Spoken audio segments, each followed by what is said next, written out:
we'll be good. We'll be good to go. Just take a look at the blue headers at the top. I usually put the main idea of the slide up there at the top. But, should make sense. Sorry, it didn't get sent to you guys. It got sent just to the South Dakota people. I might be able to. I have the instructor login. If I log into that, I can access the Harvey, I think. So I might be able to do that right after the class. All right, let's check your audio.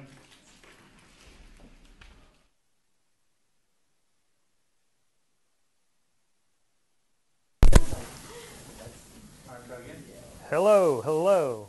Can you hear me? Okay, good. Test 1, 2, test. Test 1, 2. Test 1, 2. I want to set the zoom here. I have the ADHD, so what if I like to move back and forth? That's okay.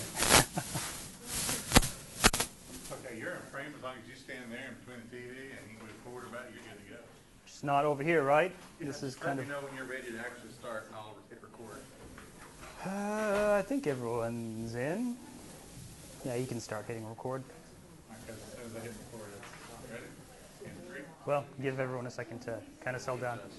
Everyone, we're going to start filming in a second, so if we could settle down just a little bit. Just a quick note on the slides. Dr. Bockel sent those out to the South Dakota School of Mines students, but it didn't get around to you. I will follow up with them after this class to make sure they're on Harvey or sent out to you via email. If you have any questions over this content later, email me. 3. Okay. Hi, everyone. Welcome to Lecture 2 of Combustion Chemistry. I'm not Stephen McCullum. He was supposed to be here today, but he got sent on a business trip to Port Arthur, so here I am for round 2. Okay. So last week, learned a couple of concepts about fuels, right? Adiabatic flame temperature, LHV, HHV, what's the difference between different types of fuels and their properties. We're going to build on that in this week's lecture on combustion chemistry. We're going to go a little bit deeper. Okay, we're going to look at what happens when you have maybe a complex fuel where you have some halogens in there, maybe some fuel-bound oxygen, nitrogen. How do you handle that case? How do you balance that chemical equation? After that, we're going to take a look at reaction kinetics. It's the deep details and the actual long calculations we're not going to make you do. In industry, we use computer programs that help us crank those out. But it's good to understand what the theory is, right? So you understand what's going on. That way, when you analyze a result from a program, you can tell whether or not it makes sense. Okay, so it's important to know the theory. And then we're going to talk about thermodynamics, everyone's favorite subject, but how it relates to combustion chemistry. Okay? Come on in, come on in. All right, so let's get started. All right, here's our lecture outline for today. We're going to start with stoichiometry. Laser point is not appearing up there. We're going to start with stoichiometry. Okay, we're going to balance some more complex chemical equations. Then we're going to talk about some lingo. What does excess air mean? What does excess O2 mean? What's the difference? We touched on it last week, but we're going to go into more details. And I'm going to step you through some calculations. Okay? This is important because if someone gives you a specification when you're working at your job for excess air and you mistake it with excess O2, you're going to design something incorrectly. So it's important to know the lingo for the industry you're going into. Next, we're going to talk about some reaction kinetics. What happens when you have a combustion reaction and the temperature is really hot? Do you get just the simple constituents coming out in the flue gas, or are there other special, smaller quantity constituents out there? We're going to talk about NOx, one of the big polluters, nitrogen oxide and nitrogen dioxide. The X, it can stand for just no subscript or NO2. So NO and NO2. And then we're going to talk about thermodynamics relating back to the adiabatic flame temperature talk we had last week. So I'll show you how does the properties of the gas, the CP values of the gas, play into calculating the adiabatic flame temperature. Okay. So by the end of this, hopefully you'll be able to balance the most complex chemical reactions, and that's where we're going to start. Stoichiometry. Okay. So the first thing you do, you want to determine the oxygen concentration required for the reaction. Why? When you do that, you can tell how much air your system needs to pull in order to safely burn the fuel. Okay? You need to know the products of combustion because you need to know what comes in and what's coming out of your process, because you might need to handle what comes out in a different way if you have a lot of water coming out of the stack. Remember, combustion products are CO2 and water. The mass and energy balance, right? So if you have a ton of inerts coming into your fuel, your adiabatic flame temperature is lower, your overall enthalpy is divided up over a larger mass, so your heat transfer properties are going to be different in your furnace. If you have a lot of inerts there, you might be increasing the mass flow through your process. If you increase mass flow through a heat exchanger, sometimes you get different heat transfer values, heat transfer coefficient values, so it's important to understand that. And of course, when you're sizing your combustion equipment, you got to make sure your equipment is large enough to allow that much air and fuel to come in, and your stacks at the end of your combustion equipment to let the flue gas escape. So let's talk about the major products of combustion. Like we said last week in the simple equation, CO2 and H2O, carbon dioxide and water. You burn a hydrocarbon, you get this. You burn hydrogen, you just get water, right? Because there's no carbon in there. But we're going to begin by setting up the stoichiometry balances and only worry about the major products of combustion. All the other little things that we're going to talk about later we'll handle later. But first, start with the major products of combustion. And then you neglect the minor species, Knox, CO, PAH, UBH, soot. Soot is measured on concentration of just carbon. They occur in such small amounts that they don't affect the overall stoichiometry equation. I'm talking about on the ppm level, right? And 1 ppm, you divide that by 10,000, then you turn that into a percent. So it's not a big factor, so we don't look at it at the beginning. They don't significantly affect the overall balance. Okay, so here we go. Here's the big one. This is the general rule for balancing a combustion equation. Okay? Not only do you have carbons and hydrogens, but you can have nitrogens. Okay? You can have sulfur compounds. When those burn, they can create sulfur dioxide or sulfur trioxide, which are pollutants. They could also corrode equipment if you reach the dew point of your gas and they precipitate out. You can really start damaging your metal equipment because of the sulfur compounds. You can have halogens in there. All right? Cl, chlorine.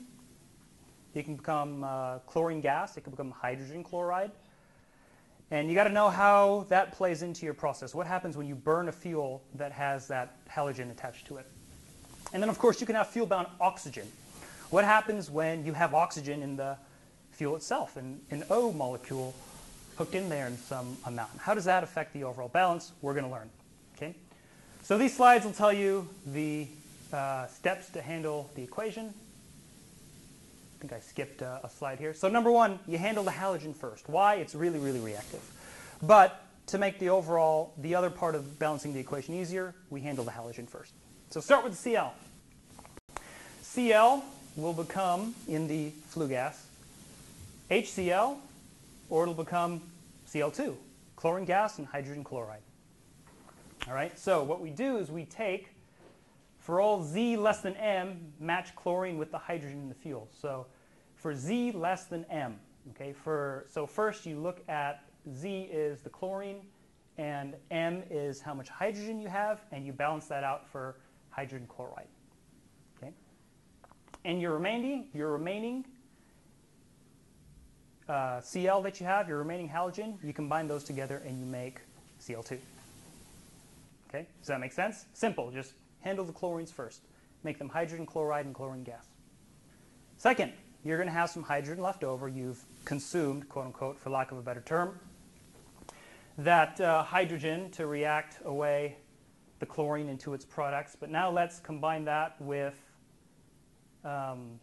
oxygen and react it to form the water in the equation, right? CO2 and water. Those are your combustion products. Okay. And then here's the balance here at the bottom. Pretty simple. Any questions on that? So you just handle it step by step. Number one, start with the halogens, start with the chlorine. Next, go handle the remaining hydrogen by reacting it with water.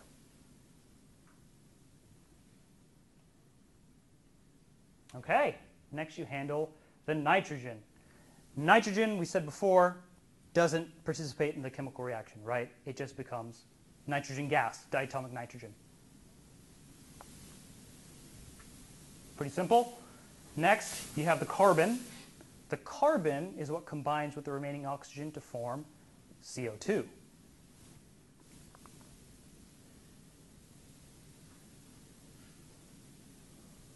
Okay? Then sulfur. You handle sulfur next. And that's simple. You say that all the sulfur is going to become SO2.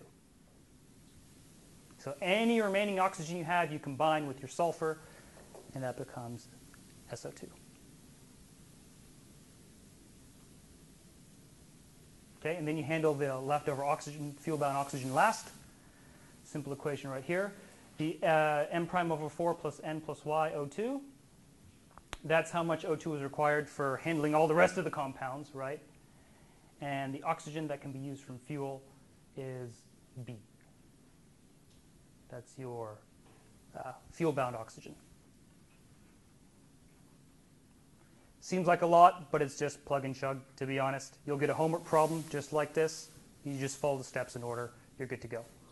Once you've done this, you can take a look at the combustion products of your reaction, and you can say, okay, how much chlorine gas is coming out in my flue gas? How much hydrochloric acid is coming out in my flue gas? Do I have to worry about sulfur dioxide? Sulfur dioxide can corrode metal components if you cool the flue gas down too much. If you extract too much heat out of your hot flue gas, you can really mess up some components. So it's really important to know how to do these balances so you can recognize, hey, if I have a halogen compound in my fuel, I got to worry about it. Okay? Now let's talk about the carbon dioxide and water, the major constituents, okay? They consider them unreacted, more or less, when they're going through the chemical reaction. And it doesn't affect the overall balance critically, meaning we know that you have formation of Knox, right? This pollutant called NOx, and it needs to get the nitrogen from somewhere, and there's nitrogen incoming, but we don't worry about that because it's on such small concentration that if you add it in, it becomes like a 4th, 5th decimal place off. So we don't worry about it. It's not worth the time. Okay, so how many times in the real world are we going to mess with just a single gas constituent? I mean, I'm sure we all at least looked at the homework about natural gas, right? Finding the natural gas composition. Is it 100% methane? No, right? Someone just say a constituent else, something else that's in it. There's CO2, propane, ethane, right? There could be some heavier hydrocarbons in there as well. It varies from place to place. That was part of the homework. But really, we never work with pure components, okay? So how do we handle that? We take each component step by step. So here is a typical natural gas composition. 94% CH4, 4% CO2, tad bit of nitrogen. Actually, natural gas doesn't actually usually have oxygen in there, but just for demonstrative purposes, we've added that into our fuel. Let's say we're burning this fuel. How do I balance the chemical equation for this gas mixture? Well, I just take it one step at a time. First component is CH4. We'll start with CH4. Second component is CO2. We do the balance on CO2, et cetera, et cetera, et cetera. Right. So here's my volume percentage. Let's take it on a 100 mole basis. Most people like doing it on a 100 mole basis. I like doing it on a 1 mole basis because my answer ends up in whatever per mole. But a lot of people like just saying 100 mole basis, so I can say that my percentages are my moles when I start working through my chemical reaction. So we just balance it one step at a time. CH4, that's the simple hydrocarbon, right? CH4 plus 2O2 yields 1 mole of CO2 and 2 moles of water. Simple and clean, right? CO2, how do we handle CO2? We said before that they don't really participate in the reaction. Yeah, there's carbon in there, and that CO2 can split apart at really, really high temperatures, but that stuff happens really, really fast, and we consider that it doesn't participate in the reaction. So it just becomes CO2 goes to CO2. Nitrogen, same way. Nitrogen goes to nitrogen. And oxygen, what do we do with oxygen? We save that for later when we have a mixture. So take it step by step. we said there was 94% CH4, right, in our fuel mixture. Step one. So when we balance the chemical equation, we look at it and say, okay, we need 2 moles of oxygen per mole of CH4. So how many moles of oxygen do we need in total? 188 moles of oxygen. Okay. How much CO2 is going to be in our flue gas? Take a look here. 1 mole of CH4 produces 1 mole of CO2 after its combustion reaction. So you have 94 moles of CO2.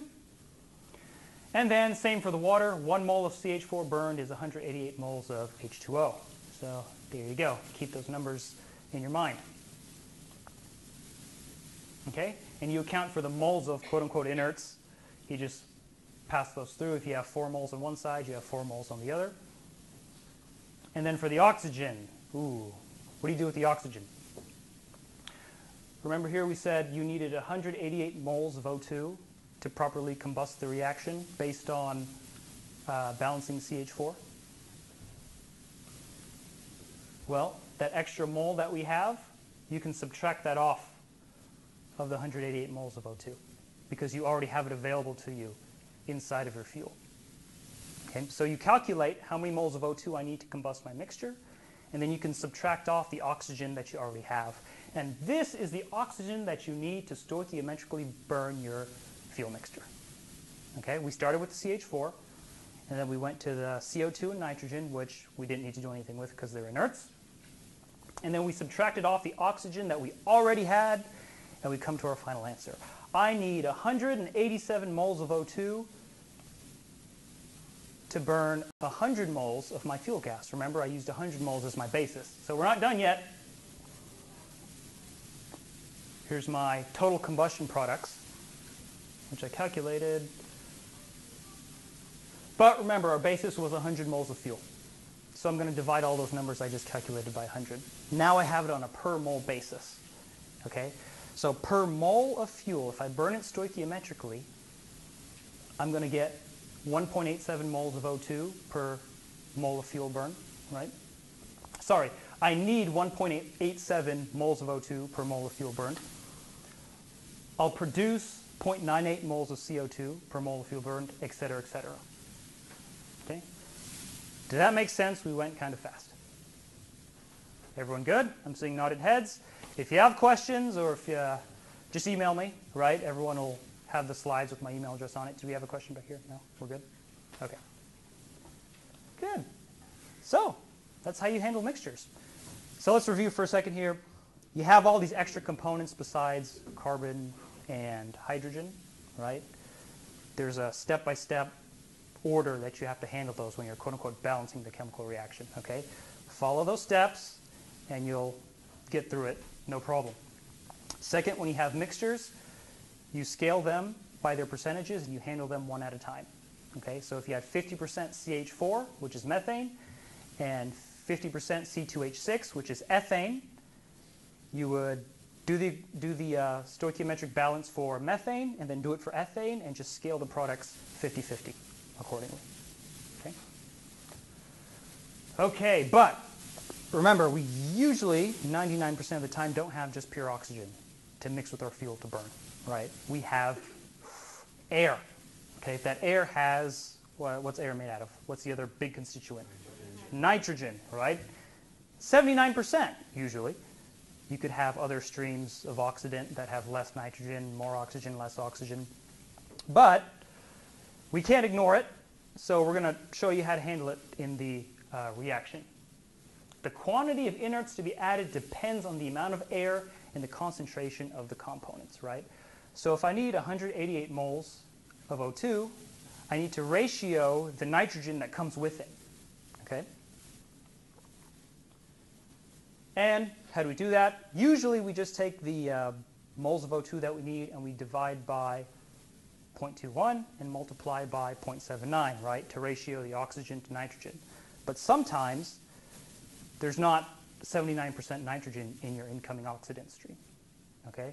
You could have a situation like this where I have an exhaust gas off of maybe a turbine that has a reduced amount of oxygen. Notice this composition here only has 20% oxygen, 77% nitrogen, 1% CO2, and 2% water in it.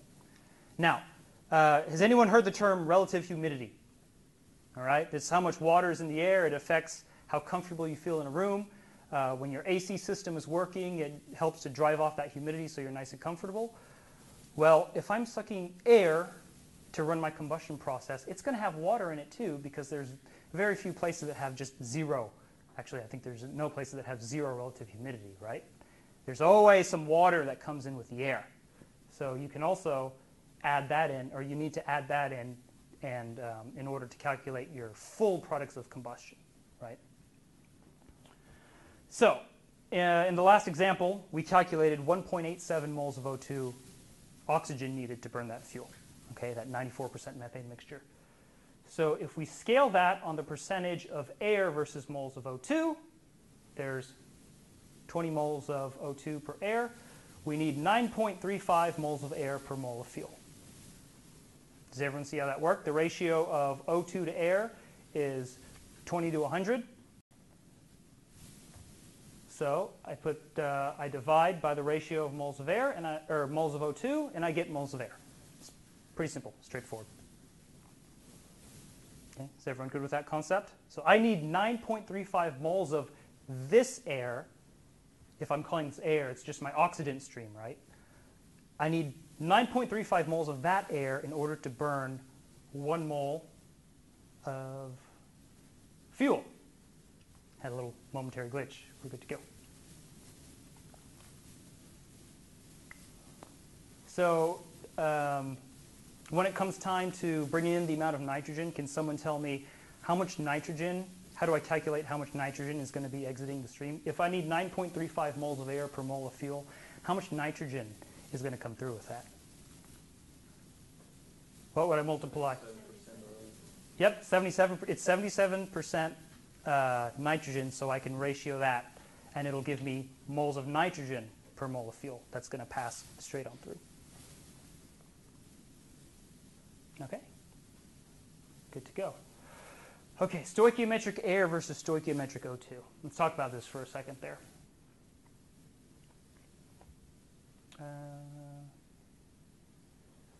Actually, we're just going to go through the example of how we're going to find those combustion products. So in the previous example, I had that composition of air. How do I calculate the inerts? So like you all said before, 77% nitrogen, so I can ratio my moles of nitrogen to moles of O2. Alternatively, I can do what you all said and just multiply by that 9.35 number by the 77 over 100. And that gives me moles of N2 per mole of fuel. Same thing with the CO2. There's 1 mole of CO2 in there, ratio to 20 moles of oxygen. Pretty simple. And H2O. There's a significant extra amount of H2O just because there's H2O in the incoming airstream, right? 2.07 moles of H2O per mole of fuel. Okay. Now, next concept. Let's talk about excess air. Because remember, we spoke last time about we don't just burn at stoichiometric. Well, in some processes we do. Oftentimes you have some excess air in there, right? Just to handle your dips in airflow in your control. And sometimes you need that excess in order to make the chemical reaction go to completion and not create a lot of CO or other constituents. So when I say excess air, it's the actual air divided by the stoic air minus 1 times 100%. So 15% excess air means I take the air I need and multiply by 1.15. It's pretty simple. Go ahead.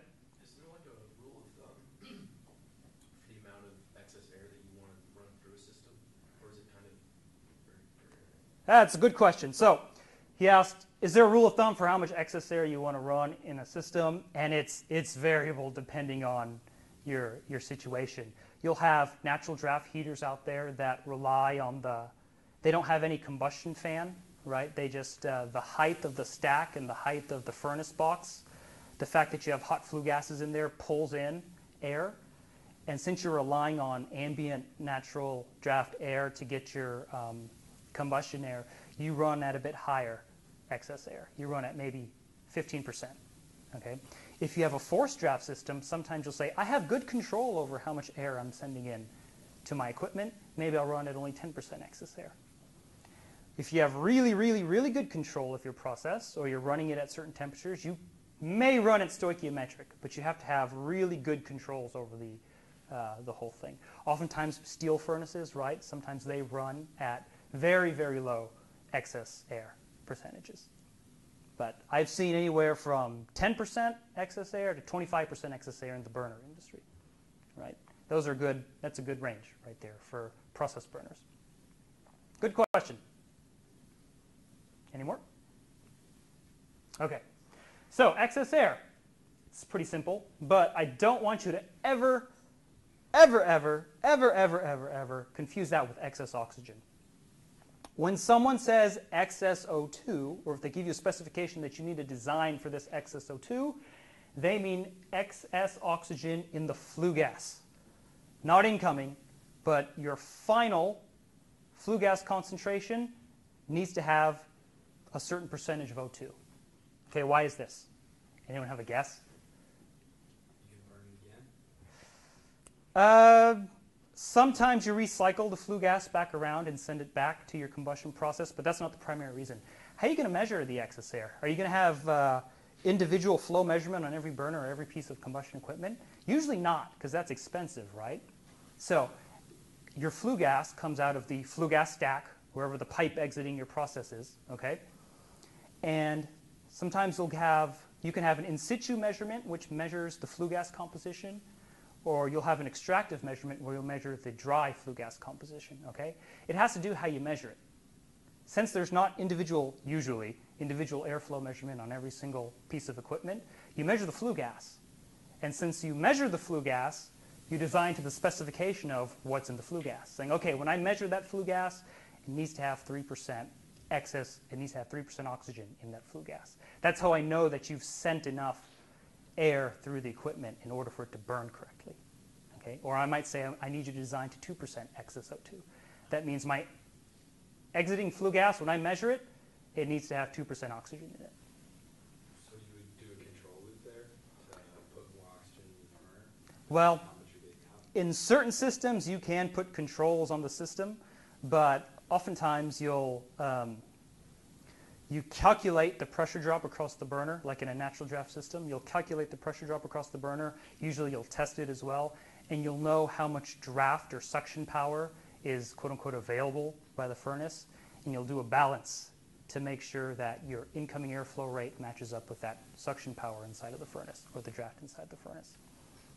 But if you have a forced draft system, you could put a control loop on there. It really depends on the specific industry. Okay, does that make sense? The difference between excess air, excess oxygen. When I say excess air, that means take your stoichiometric amount of air that you need and just increase it by your excess air percentage. But when I say excess O2, that means add enough extra air so that my combustion products have X amount of excess oxygen in it. Okay? I'm talking about two different things when I talk about excess air and excess O2. Most combustion processes operate with excess air, 10% for a forced draft system, maybe on a process burner. Really, you're looking more like 15%. Some people say, I want 25% because, you know, if a gust of wind happens, I don't want to dip to substoichiometric. So I say, run at 25% excess air all the time. And why is that important? Well, if I have to design for 25% excess air instead of 10% excess air, well, which is greater, 10% excess air or 25% excess air? Not a trick question. 25%, right? That means generally my combustion equipment needs to get larger so that I keep my velocities under a certain amount as the air is flowing through my combustion equipment. Okay, so it's very important to keep tabs on how much air is flowing through. Excess combustion air will also result in unreacted O2 in the combustion products. That extra air is not doing anything, quote unquote, because there's no hydrocarbon to react with it, so it comes out and you see a spike in O2 in your flue gas. And sometimes we design to that. Okay, and so when you have excess combustion air, it's pretty simple to adjust the combustion products. You just take your excess air. So if I have 15% excess air, I'll add that to 100, divide it by 100, or take that multiplier and just multiply it by the concentration of my inerts, and it'll correct the inert concentration for that extra air I'm putting in. You just ratio it. 15% excess air means I'm putting in 15% more air. And change to the flue gas. Yeah, it's another stoichiometric O2 times the excess air over 100. That's how you get the extra combustion air.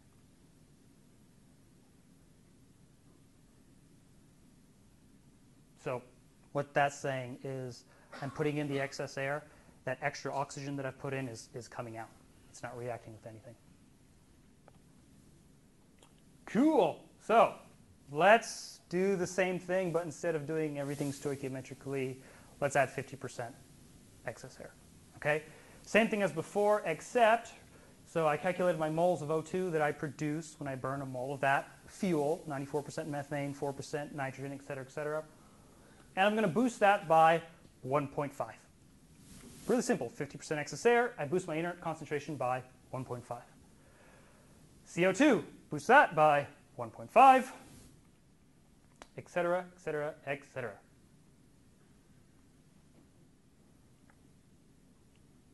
O2, 50%.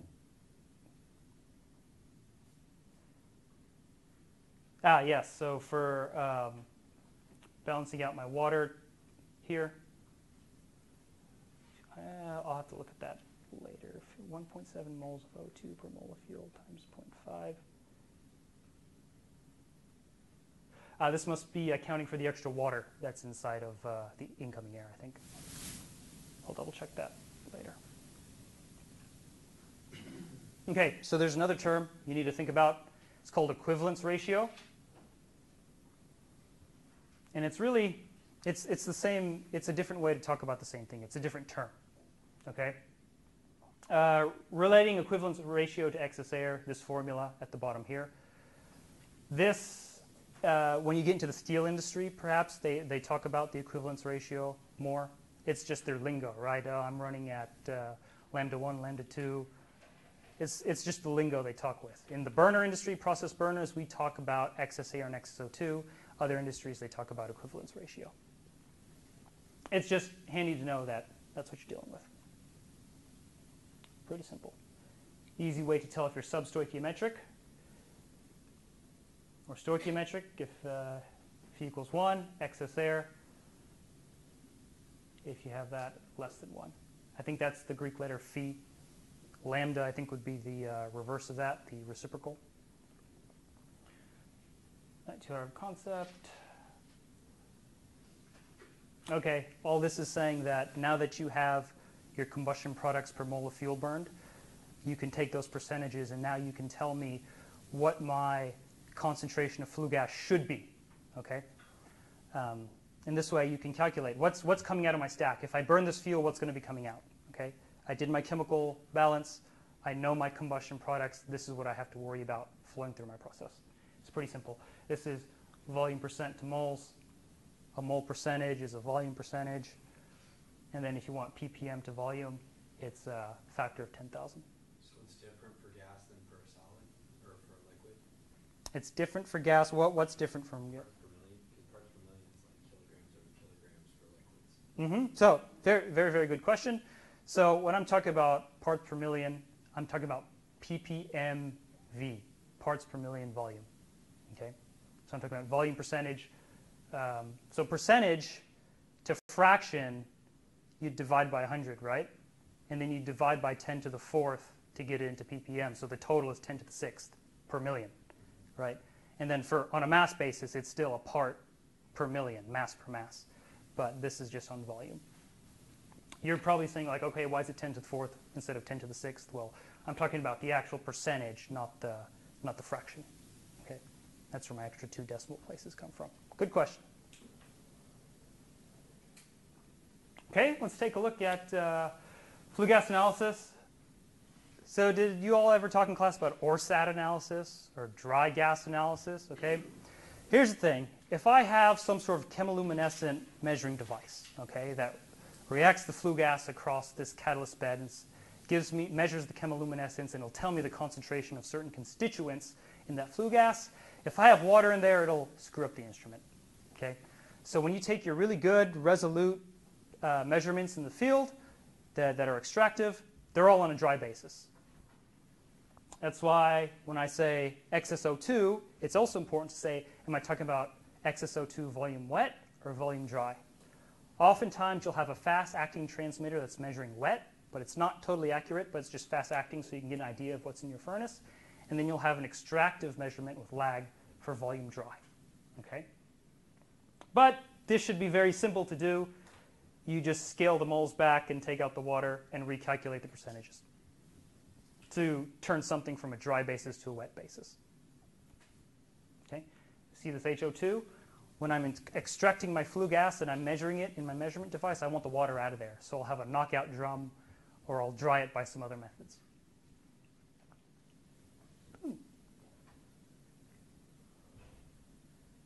Simple exercise here. Total 100%, right? Nitrogen, CO2, H2O, oxygen. Then if I take out the water, I can scale everything appropriately. I don't think it shows the example in here. But this is not a homework problem. It's just something you can do really quick. You simply take out the moles of H2O. Your total moles have now gone down, and you rescale everything else to your new total moles.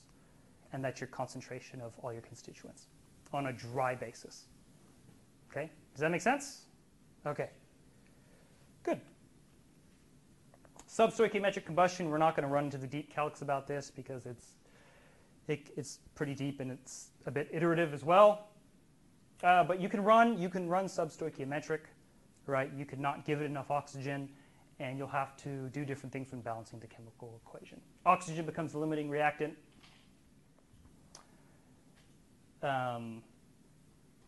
Incomplete combustion happens, and you'll get H2 and CO. But we're not going to go through that here because it's an iterative, pretty deep calculation. You can look it up later. Just realize that you can burn a mixture, right, with less than the required amount of oxygen. It's just not going to completely burn. It's going to substoichiometrically burn. How much oxygen can I starve it for?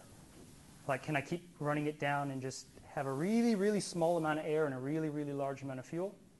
What happens? At some point, something happens where that won't burn anymore. When I reach the lower flammability limit. Okay, so I can run substoichiometrically, and my mixture will still be flammable, but I'm going to be creating a lot of CO and a lot of incomplete. I'm going to be a lot of unburned hydrocarbons because I don't have enough oxygen. But down to a limit, right? UEF, or lower, LFL. You need to do equilibrium calculations, right? Because you got to calculate the adiabatic flame temperature, do an equilibrium calc. It gets very intensive. We use the computer programs to kind of help us along there because it's not worth the time to. It's good to understand it, but just it's a bit much. I jumped the gun. Remember, propane is 4% on the LEL, so I can only run substoichiometrically until I hit that, and then it's just not going to be flammable anymore. All right, that's good. That's stoichiometry. We're going to move on to kinetics. Okay? Any outstanding questions on stoichiometry before we move on? Go for it. Lower flammability limit, does it imply that the reactant shuts off, or that you're moving them to substoichiometric combustion? So, good question. How does lower flammability limit relate to the combustible mixture, and how does that relate to substoichiometric combustion? Okay, at the lower flammability limit, the combustion reaction, the mixture will not burn when introduced with spark. Remember the fuel triangle? You need your oxygen, you need your fuel, and you need your spark. Well, if you're below the lower flammability limit, that mixture simply won't burn. So if I have a combustion reaction going, and I start to turn down the fuel, turn down the fuel, turn down the fuel, or turn up the fuel to go above the upper flammability limit, right? It'll burn until I'm outside of that range, and then the flame will destabilize and it'll just go poof, and it won't burn anymore. It doesn't matter that you have an ignition source, oxidant, and fuel. It's not, the reaction won't happen. Okay, good question. Any more? All right, kinetics. I cut a lot out of the section because I don't want to bore you guys with too many calculations, but it's good to know the theory. Okay. So, kinetics describes how long it takes for something to burn. How fast does that reaction go? All right. And we can use those kinetics to estimate pollutant emissions. So my adiabatic flame temperature might be 3,500 degrees Fahrenheit. And at that temperature, some really weird reactions start to happen, not just the simple ones that don't really occur at low temperatures. So we're going to take a look at that. The pollutant formation does not reach chemical equilibrium, and amount is determined by the rate of reaction. That just means the adiabatic flame temperature has a huge effect on how much pollutants you create. And the box temperature itself has a huge effect on how many pollutants you create. Okay, so elementary reaction rates. I'm going to take you all back a little bit. Simple. So if you have lowercase a plus bb goes to cc back and forth. Here's how you write the simplified rate reaction, right? You take the exponent for the moles, and you put that on the concentration, and you have a K factor, or a reaction constant, okay? Rate constant of reaction, it's to basically, you got to measure that in the lab, right? You perform the experiment and run the reaction, and you got to run that in the lab, figure that out. Time-dependent differential mass balance of species I, that just means the changing of concentration over time, right? dc dt.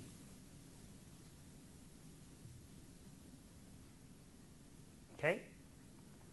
Chemical reaction rates are temperature sensitive. Do you think that K is constant?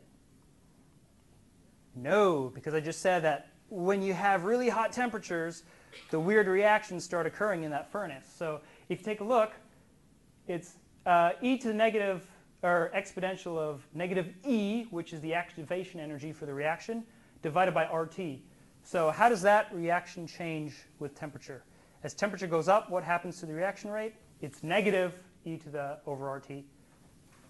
So as my temperature goes higher, higher, and higher, what happens to my K? It goes up as well, right? Exponentially. Okay, make sense? Pretty simple? All right, good. Okay, so there's the reaction rate, and now there's the reaction mechanism. The chemical reaction progresses through a series of steps, okay? So this is going to bring us back to OCHEM a little bit. Your detailed mechanism will produce a system of differential equations that you can try to solve for simultaneously, and it'll come up with a prediction of, under these perfect conditions, how much of each constituent you'll end up with. But that's a lot of computational power, right? Here's the type of step-by-step reactions you can see in a simple combustion reaction. Dissociation, large molecules breaking into smaller molecules, happens at a higher temperature. Boom. Chain reactions, chain propagation, chain branching, chain termination. The key point here is that a lot of stuff happens. There's a lot of steps in between to get from even just simple CH4 to CO2 and water. There's a lot of intermediate steps, okay? It's not just boom, boom. We write it like that, but it's for simplicity, right? It's really actually pretty complex, the chemistry that's going on. And therefore, you can get a lot of other constituents inside your flue gas, pollutants, CO, NO, NO2, et cetera, et cetera. High temperature associated with combustion results in complicated reaction mechanisms. And the pathways are there, the reactions are there. You could have a lot of different species. You don't have perfect mixing, all right? These all throw in, things don't happen to completion because you don't have perfect mixing. And it's computationally intensive to do things the full way, quote unquote, taking all 300 mechanisms and trying to calculate reaction rates for every single one. It's not the best way to handle it. So what do? Oh, here's, I think this is just for methane. Yeah, there's a lot. See, there's reaction rates for every single intermediate step. 300 or so, 325 just for methane. So what happens when you get to a more complicated chemical species? The list gets even bigger, right? So we don't calculate this. What do? Well, you could calculate take a steady state assumption and do all this jazz. But we use rules of thumb and empirical data all the time to figure this out. So we have test data. We take our combustion equipment and we test it in a simulation furnace, okay? where we control the temperature, try to control the temperature in the furnace, we control the air rates, we control the fuel rates, and we measure that flue gas and figure out how much NOx is coming out. And we take that and we write it down. And then we run another point, and we take that and we write it down. We can create some pretty good curves that are really simple and really easy to create. If I have this firing rate in this hot of a box, firing these fuels, or maybe we're related to adiabatic flame temperature, we can predict how much NOx, CO, and all these small pollutant constituents are coming out. Okay? We can create curves. We can use empirical data because we don't want to have to calculate by hand everything, or even by computer. We don't want to have to calculate these gigantic reactions every time. And to be honest, they're not going to be that accurate because the idealized situation in the real world, there's too many factors to consider. So empirical data is your best friend. It's the main point of this. Ooh. More stuff for informational purposes. An engineering approximation on how the combustion works is you have the fuel and it breaks down to carbon monoxide, and the carbon monoxide is continue to be oxidized by the oxygen to become CO2. That doesn't happen 100% of the time. You might get, let's say, 10 ppm of CO2, of CO, carbon monoxide in the flue gas, right? It doesn't 100%, 100.00 become CO2. You get other stuff in there. Carbon monoxide combustion is slow in the absence of hydrogen species. The CO oxidation by OH radicals is much faster. Basically saying if you have OH radicals in there and H2, it causes the fast oxidation of that CO. So if I have a lot of hydrogen in my fuel, a lot of times it means I'll be producing less carbon monoxide in my flue gas. Okay? Of course, you're going to create other free radicals that can propagate the chain. This is for informational purposes only. You can read on your own time. Lots of basic concept. A lot of stuff is happening in the background, but we like to use empirical data and take our measurements in the field and use that to get answers quickly, right? Time is money. Okay. More general engineering considerations. You can read these in the slides later when I give them to you. Okay. Okay. Talk about more about kinetics. So Knox formation, right? There's this big pollutant out there called NOx, NO, NO2, that's can form. It can be NO or NO2. Majority of it is NO, and then it eventually becomes NO2 in the atmosphere, but it needs that oxygen so it can deplete the ozone, right? It can cause acid rain, et cetera, et cetera. It's not good. We want to create as little NO2 as possible, and NO. So here are the three major mechanisms for producing that chemical known as NOx. You're going to have a whole presentation on NOx later, by the way. But thermal NOx, prompt NOx, and fuel NOx. Those are your three ways, three major mechanisms for creating NOx. And we're going to talk about all three of them. Okay? Okay. Before I move on, any more questions on the stuff from before? I know this presentation is a lot longer than the first one we had, or at least a lot more content in there. But bear with me for a minute. So you got thermal NOx governed by the reaction of nitrogen and oxygen in quote-unquote hot spots on the flame.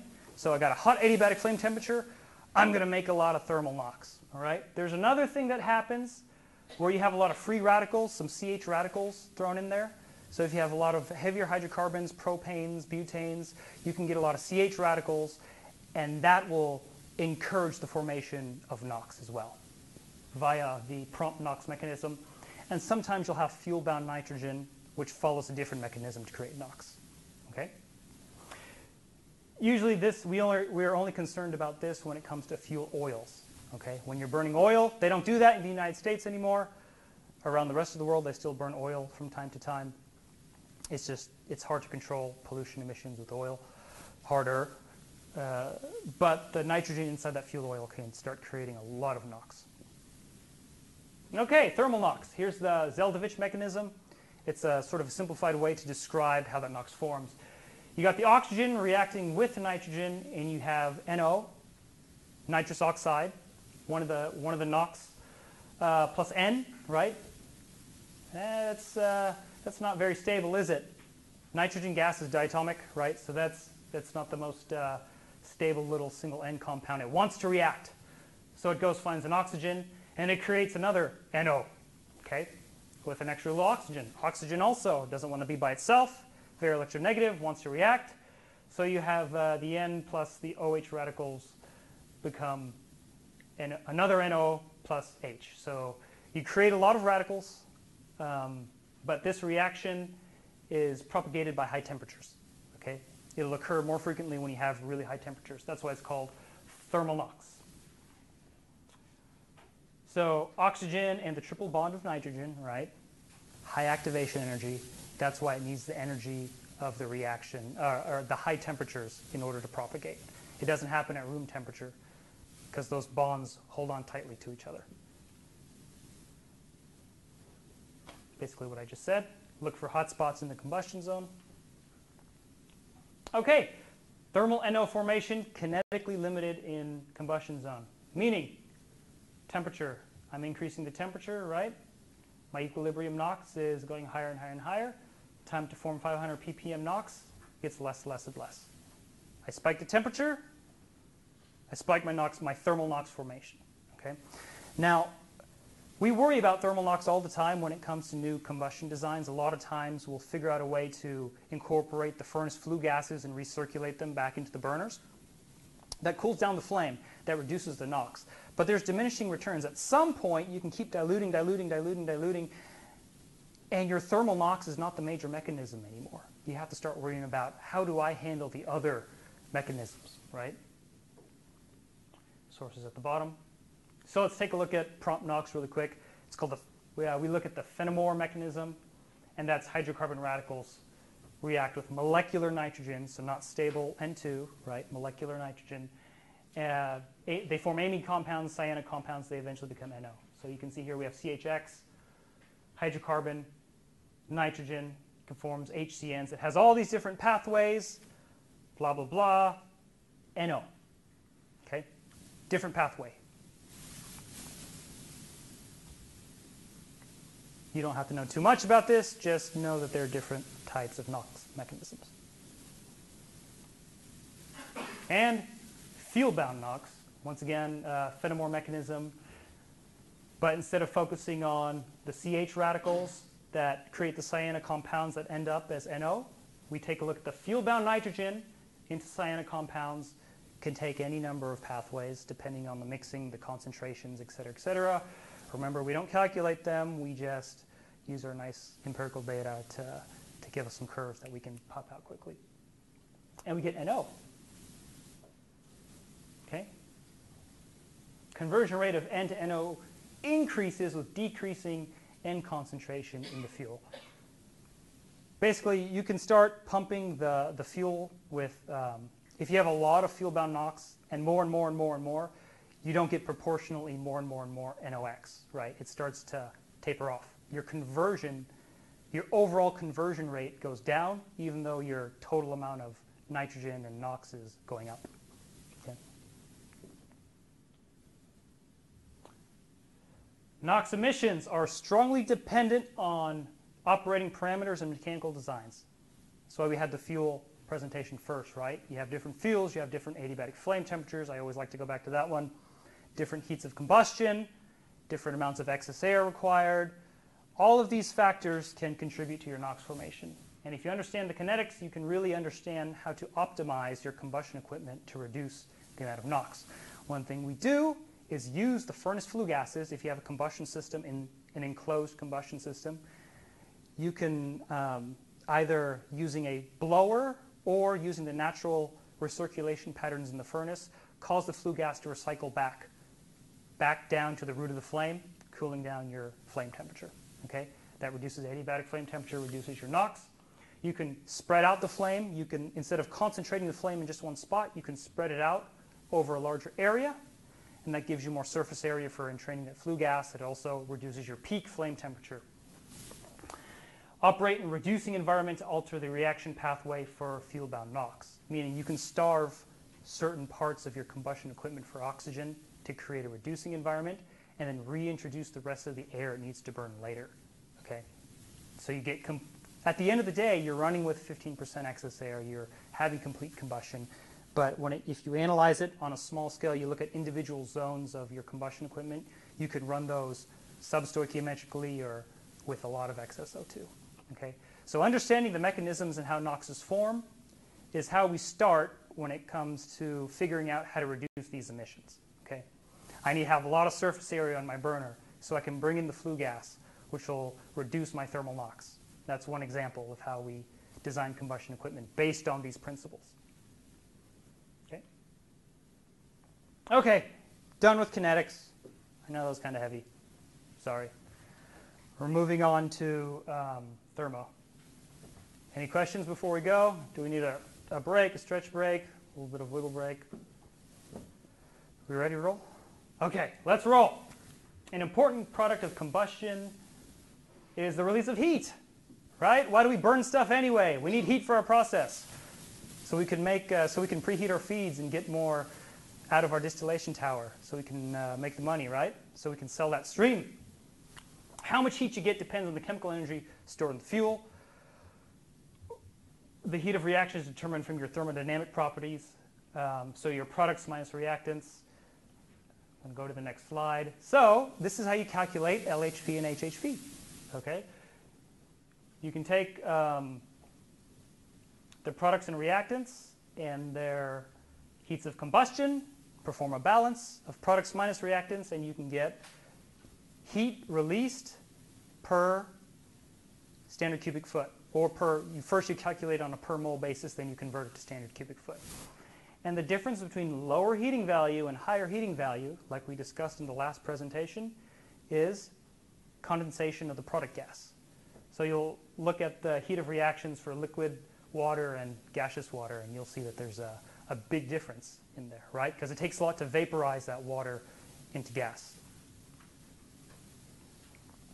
And remember, these are just different bases. It's the same CH4 molecule, okay, but different industries, since they extract different amounts of heats from their process and their flue gas, they talk about the heat value of a gas in different terms.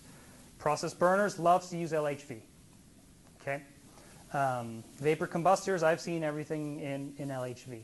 When it comes to the steel industry, the boiler burner industry, a lot of times they talk in HHV because the processes are different. It's the same fuel, just we talk about it and we evaluate the heating value of that fuel on a different basis. How to calculate heating values. Okay, so I have here some heat of formations on the left. Then I have, and I just balance it. So I take my heat of formations of my products multiplied by the amount of moles. Then I take my reactants, of course multiplied by the amount of moles. And then I get joules per mole. Negative value indicates the reaction is exothermic and releases heat. So back in, go ahead. I was going to ask, is the high heating value and low heating value, are they determined by the temperature of the H2O in the inlet stream or the state of the H2O in the inlet stream? Good question. So question was, is the higher heating value, lower heating value dependent on the temperature of the H2O, or is it based on just the heat of formation, right? Right, was that? Or I was thinking like the state of it. Or the state, yeah, the liquid or the gaseous state. Yeah, it depends on the liquid or gaseous state when we're calculating it, right? It doesn't matter on the temperature of the gas or the liquid. But when I say that people extract a different amount of enthalpy from the flue gas, what I mean is that in different individual processes, okay, after you have the radiant heat of the flame and you absorb all that heat into your process, you have this flue gas that's flowing and you extract more heat from it, okay? And just in order to gauge how much heat I can get from a mole of fuel, I use LHV basis when I'm in some industries, and I use HHV basis in other industries, okay? It's the property doesn't change depending on the temperature. It's just I think about it in a certain way depending on my industry because I mess with those flue gas products differently from industry to industry. Okay? Did that answer your question? Yes. Okay, good. If anyone else has any questions like that, just if you're not here live, just write them down, send them to me. I'll love to answer them for you. Or if you think of a question later, write it down, send it, and I will answer it for you, or do my best to find someone who can. Either or. Negative value indicates the reaction is exothermic. I hope so. We're burning the fuel. We want that heat to be released. Okay, let's do it with higher heating value. What's the difference? My H2O is now in the liquid state. I didn't write that on the table on the left. So I did write it on the table, but I didn't change the little subscript on the H2O. Oops. But you can see the difference on the table on the left. 74,520, 393,509, 241,818 for my heats of formations. And now my heat of formation of liquid H2O is now 285,830 joules per mole. Okay? So on that basis, if I'm thinking about it that way, it's a little bit higher. Okay? It's the same molecule, exact same gas that I'm burning. I'm thinking about it in a different way. Okay? Heating values, and now it's just unit conversion to get BTUs per scuff. Okay. I think that clock is slow, right? Up there on the wall. Been using that for. Oh yeah. Whoops. It's 1:27. We got to kick it up a notch. So reaction temperature. Okay. Last thing. I'm losing track of time. So here's how you calculate higher and lower heating values. Hopefully that makes sense to everybody now and is clear. And now let's get to adiabatic flame temperature and reaction temperature. So your CP of the gas, right, you can determine the temperature of the products if you do a heat balance on the system. In the integrated form, the CP, because the CP is not constant, it's changing from as you perform the combustion reaction as you're changing temperature, right? So you have to use the full form and integrate it, and it becomes this nice nasty equation. But we never solve this equation by hand. The computer does it for us, right? Here's some reaction temperatures and constants for you. We're almost done here. I want to go through here. So how do we do this balance? Well, the incoming enthalpy is related to the heat release, right? Delta H is related to the heat release and the incoming enthalpies of your fuel streams. And each individual component, you can get the heat capacities of them, and you can figure out, okay, my heat capacities and my products of combustion and my heat input, I can do that balance, solve for temperature, and that's my quote-unquote adiabatic flame temperature, or the final state of my combustion reaction. Okay, we never do this by hand. We always use the computer because it's iterative. And take a look at how many T's are in there. I don't want to have to solve for that. But it's very important because adiabatic flame temperature is very important. It's 129. Okay, we made it. Summary. We went over stoichiometry, kinetics, some thermo. You got 2 homework problems, okay? Only 2. You have this funky molecule, C2H6NOCl. Balance it stoichiometrically. So you follow the guide at the beginning. I'll make sure to send out the slides if you don't get this.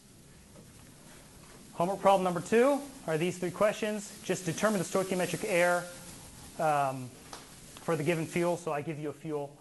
I think it's the same one as here. It might have a different amount of hydrogen. Stoichiometrically burn this. Balance the equation, okay? And then tell me what the flue gas composition is for 30% excess air. Okay? Everything's in the beginning of the slides. 2 homework problems. Pretty simple. Email me if you need help. Okay. Yeah, question. Homework from last week's due on Thursday. Just email me. Question? And you're going to post the slides? I'm going to post these slides immediately. I'm not in as big of a rush as it was last week. I'll just sit down and do it now. Okay, I appreciate everybody. It's been a pleasure. You'll have different instructors from here on out since I know you guys are tired of me. But when you guys come and see the test center, I'll be there because I'm usually testing down there. So good job, everyone.